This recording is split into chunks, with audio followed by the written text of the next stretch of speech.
Management master कहें या जगत गुरु, गिरधारी कहें या रणछोड़, भगवान कृष्ण के जितने नाम हैं, उतनी कहानियाँ। जीवन जीने के तरीके को अगर किसी ने परिभाषित किया है तो वो कृष्ण हैं। कर्म से होकर परमात्मा तक जाने वाले मार्ग को उन्हीं ने बताया है। संसार से वैराग्य को सिरे से नकारा, कर्म का कोई विकल्प नहीं, ये सिद्ध किया। कृष्ण कहते हैं, मैं हर हाल में आता हूँ, जब पाप और अत्याचार का अंधकार होता है तब भी, जब प्रेम और भक्ति का उजाला होता है तब भी, दोनों ही परिस्थिति में मेरा आना निश्चित है। वैसे तो कृष्ण का संपूर्ण जीवन ही एक प्रबंधन की किताब है, जिसे सैकड़ों हजारों बार कहा सुना जा चुका है। कुरुक्षेत्र में दो सेनाओं के बीच खड़े होकर भारी तनाव के समय कृष्ण ने अर्जुन को जो ज्ञान दिया, वो दुनिया का श्रेष्ठतम ज्ञान है। गीता का जन्म युद्ध के मैदान में दो सेनाओं के बीच हुआ। जीवन की श्रेष्ठतम बातें भारी तनाव और दबाव में ही होती हैं।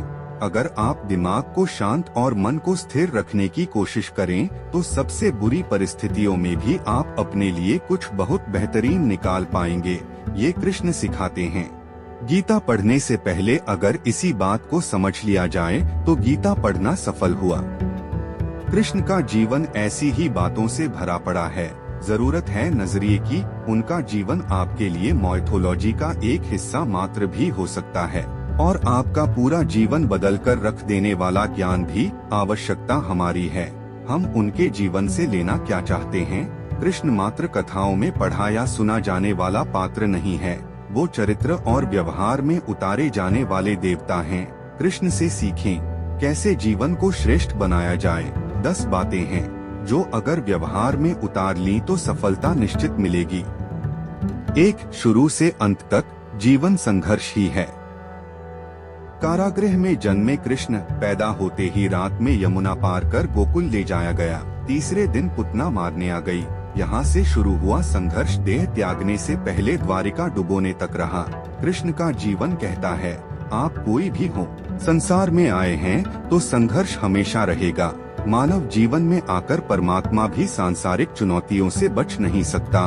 कृष्ण ने कभी किसी बात की शिकायत नहीं की, हर परिस्थिति को जिया और जीता। कृष्ण कहते हैं, परिस्थितियों से भागो मत, उसके सामने डटकर खड़े हो जाओ, क्योंकि कर्म करना ही मानव जीवन का पहला कर्तव्य है। हम कर्मों से ही परेशानियों से जीत सकते हैं। 2. स्वस्थ शरीर से ही विजय है। कृष्ण का बचपन माखन मिश्री खाते हुए गुजरा। आज भी भोग लगाते हैं हम, लेकिन ये संकेत कुछ और है। आहार अच्छा हो, शुद्ध हो, बल देने वाला हो। बचपन में शरीर को अच्छा आहार मिलेगा तो ही इंसान युवा होकर वीर बनेगा। शरीर को स्वस्थ रखना है तो बचपन से ध्यान देने की जरूरत है। ये पेरेंटिंग के दौर से गुजर रहे युवाओं के लिए बड़ा मैसेज है। अपने बच्चों को ऐसा खाना दें जो उनको बल दे। सिर्फ स्वाद के लिए ही ना खिलाएं, तभी वे बड़े होकर स्वयं को और समाज को सही दिशा में ले जा पाएंगे। 3. पढ़ाई किताबी ना हो, रचनात्मक हो। कृष्ण ने अपनी शिक्षा मध्य प्रदेश के उज्जैन में सांदीपनी ऋषि के आश्रम में रहकर पूरी की थी। कहा जाता है 64 दिन में उन्होंने 64 कलाओं का ज्ञान हासिल कर लिया था।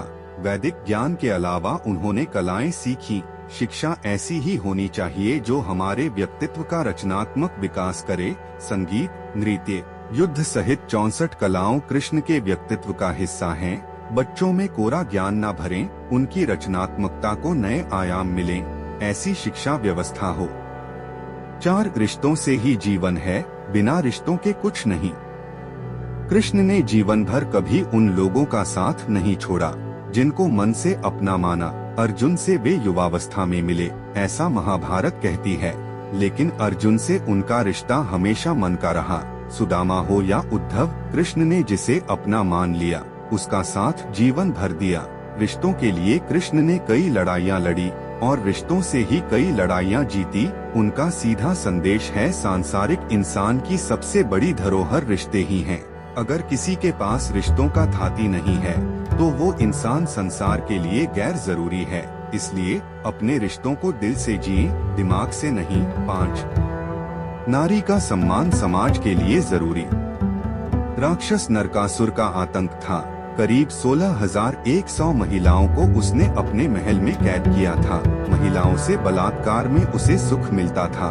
कृष्ण ने उसे मारा, सभी महिलाओं को मुक्त कराया, लेकिन सामाजिक कुरीतियां तब भी थीं। उन महिलाओं को अपनाने वाला कोई नहीं था। खुद उनके घर वालों ने उन्हें दूषित मानकर त्याग दिया।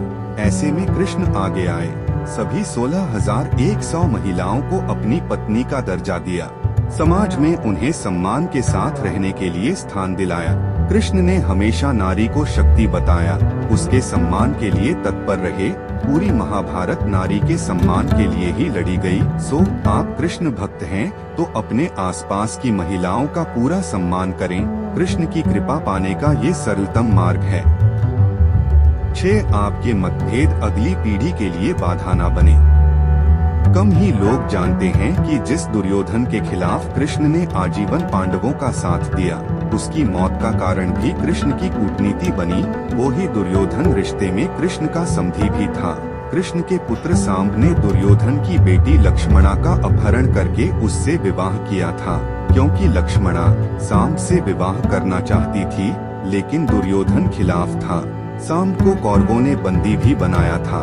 तब कृष्ण ने दुर्योधन को समझाया था कि हमारे मतभेद अपनी जगह हैं, लेकिन हमारे विचार हमारे बच्चों के भविष्य में बाधा नहीं बनने चाहिए। दो परिवारों के आपसी झगड़े में बच्चों के प्रेम की बलि न चढ़ाई जाए। कृष्ण ने लक्ष्मणा को पूरे सम्मान के साथ अपने यहाँ रखा। दुर्योधन से उनका मतभेद हमेशा रहा, लेकिन उन्होंने उसका प्रभाव कभी लक्ष्मणा और सांब की गृहस्थी पर नहीं पड़ने दिया। 7. शांति का मार्ग ही विकास का रास्ता है। कृष्ण ने महाभारत युद्ध के पहले शांति से समझौता करने के लिए पांडवों और कौरवों के बीच मध्यस्थता की। हालांकि दोनों ही पक्ष युद्ध लड़ने के लिए आतुर थे, लेकिन कृष्ण ने हमेशा चाहा कि कैसे भी युद्ध टल जाए। झगड़ों से कभी समस्याओं का समाधान नहीं होता है। शांति के मार्ग पर चलकर ही हम समाज का रचनात्मक विकास कर सकते हैं। कृष्ण ने समाज की शांति से मन की शांति तक दुनिया को ये समझाया कि कोई भी परेशानी तब तक मिट नहीं सकती जब तक वहाँ शांति ना हो, फिर चाहे वो समाज हो या हमारा खुद का मन, शांति से ही सुख मिल सकता है, साधनों से नहीं। 8. हमेशा दूरगामी परिणाम सोचें। महाभारत में जुए की घटना के बाद पांडवों को वनवास हो गया। कृष्ण ने अर्जुन को समझाया कि ये समय भविष्य के लिए तैयारी करने का है। महादेव शिव, देवराज इंद्र और दुर्गा की तपस्या करने को कहा। कृष्ण जानते थे कि दुर्योधन को कितना भी समझाया जाए, वो पांडवों को कभी उनका राज्य नहीं लौटाएगा। तब शक्ति और सामर्थ्य की जरूरत होगी। कर्ण के कुंडल कवच पांडवों की जीत में आड़े आएंगे, ये भी वे जानते थे। उन्होंने हर चीज पर बहुत दूरगामी सोच रखी। कोई भी फैसला तात्कालिक आवेश में नहीं लिया। हर चीज के लिए आने वाली पीढ़ियों तक का सोचा। यही सोच समाज का निर्माण करती है। 9. हर परिस्थिति में मन शांत और दिमाग स्थिर रहे। पांडवों के राजसूय यज्ञ में शिशुपाल कृष्ण को अपशब्द कहता रहा। छोटा भाई था, लेकिन मर्यादाएं तोड़ दी। पूरी सभा चकित थी। कुछ क्रोधित भी थे, लेकिन कृष्ण शांत थे, मुस्कुरा रहे थे। शांति दूत बनकर गए तो दुर्योधन ने अपमान किया। कृष्ण शांत रहे। अगर हमारा दिमाग स्थिर है, मन शांत है, तभी हम कोई सही निर्णय ले पाएंगे। आवेश में हमेशा हादसे होते हैं, ये कृष्ण सिखाते हैं। विपरीत परिस्थितियों में भी कभी विचलित नहीं होने का गुण कृष्ण से बेहतर कोई नहीं जानता। 10. लीडर बने, श्रेय लेने की होड़ से बचें। कृष्ण ने दुनिया भर के राजाओं को जीता था। जहां ऐसे राजाओं का राज था जो भ्रष्ट थे, जैसे जरासंध, लेकिन कभी किसी राजा का सिंहासन नहीं छीना। कृष्ण के पूरे जीवन में कभी ऐसा नहीं हुआ कि उन्होंने किसी राजा को मारकर उसका शासन खुद लिया हो। जरासंध को मारकर उसके बेटे को राजा बनाया, जो चरित्र का अच्छा था। सभी जगह ऐसे लोगों को बैठाया जो धर्म को जानते थे। कभी किंग नहीं बने, हमेशा किंगमेकर की भूमिका में रहे। महाभारत युद्ध में भी खुद हथियार नहीं उठाया, पूरा युद्ध कूटनीति से लड़ा। पांडवों को सलाह देते रहे, लेकिन जीतने का श्रेय भीम और अर्जुन को दिया।